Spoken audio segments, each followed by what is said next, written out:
So now we will start with chapter 14, statistics. Statistic, the chapter, it is related on data. Data means observations. These observations could be discrete or continuous. Example, like suppose you are having discrete data, it could be like this. Not necessary, it could be consecutive numbers only, they could be also. So this kind of data are called discrete data. Whether in continuous data, we will be having class intervals. So this called continuous data, in which you are having the class intervals. This is called class interval. Now in your class interval, suppose I am taking class 0 to 10, 11 to 20, 21 to 30. So in this is called lower limit or lower class limit, and this is called upper class limit. Lower limit and upper limit. When I do upper limit minus lower limit, what we get, that is called the range of data. So first thing is the data, that is observations, and two different kind of data we have, discrete and continuous.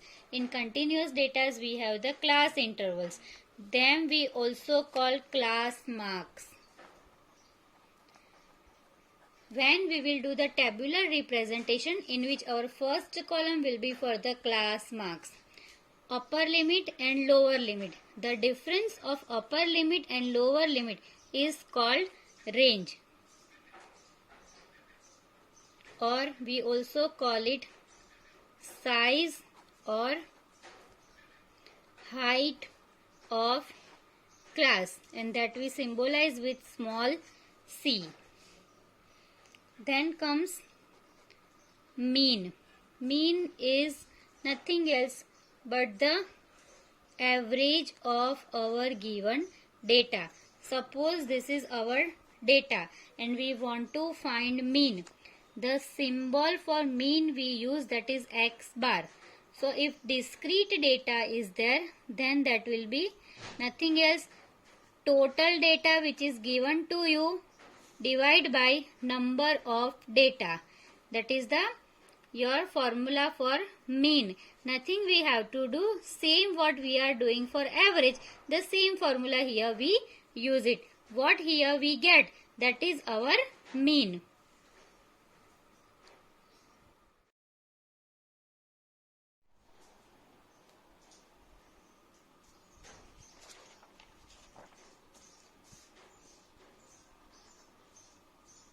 So mean for continuous data or grouped data.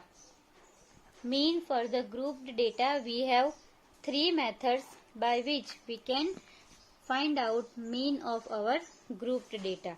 One is direct method. One is standard method.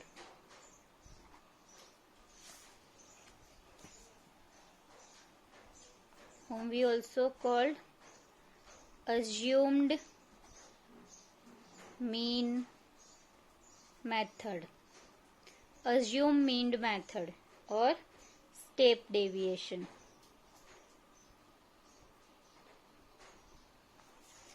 In direct method, the formula is x bar is equal to sigma fi xi upon sigma fi. Sigma is nothing else but the total of our data. Fi is the frequency. Xi is our class marks. Sigma fi is equal to n, means total of number of given data. Whether the formula for assumed mean method is x bar is equal to a, small a is our assumed mean, plus sigma fi di upon sigma fi. Di is the midpoint, and this one will be x bar is equal to a plus sigma fi ui upon sigma fi into h, where h is our class height or class size. Now to understand these all formulas, one example we will take.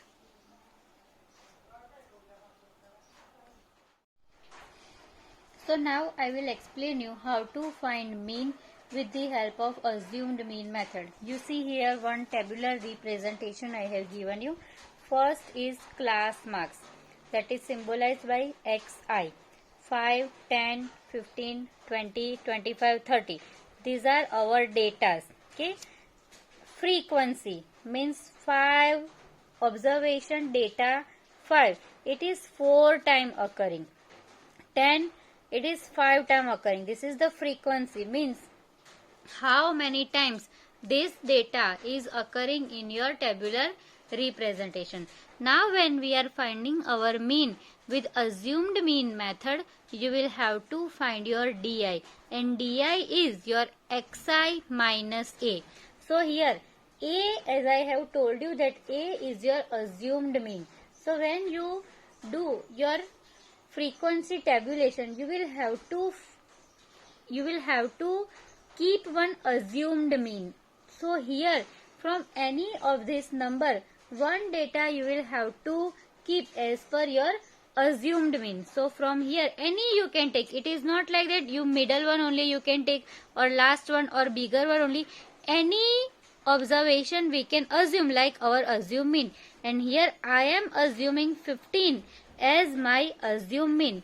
What I am writing here, a is equal to 15. Now xi minus a, that means we will have to differentiate our data from our assumed mean. So that we will do now. Now here 15, our data is 5. 5 minus 15. So here I will get minus 10.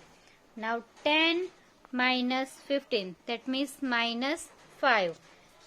15 minus 15, 0. 20 minus 15, 5.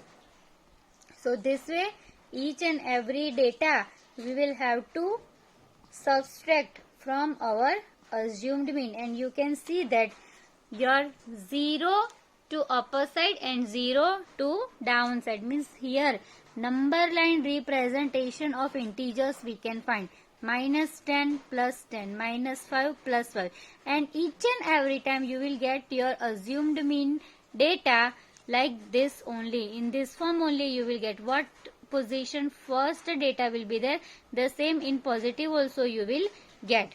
Now fi di means your this di should be multiplicated with your fi. So 10 into 4, that is 40, and it is minus 40.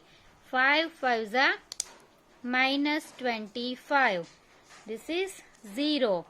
5 4s are 20. 10 3s are 30. 15 2s are 30. So this is our fi di. Now this total we will have to do, that is called sigma fi, means our n, total number of data. This all addition we will have to do. So when you will add it all this, our total data is 25, and this one minus 40 minus 25, that is minus 65, and this is plus 70. So we will get plus 15 sigma fi di. Now we will put the value in the formula.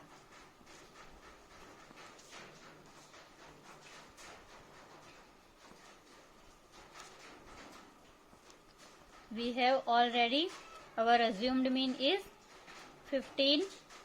This is 15 only. This is 25. This 25 will go here, or you can also cut off from here.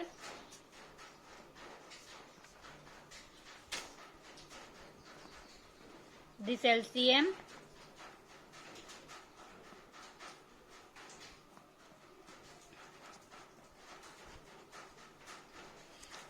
and final answer will be this. You will have to cut off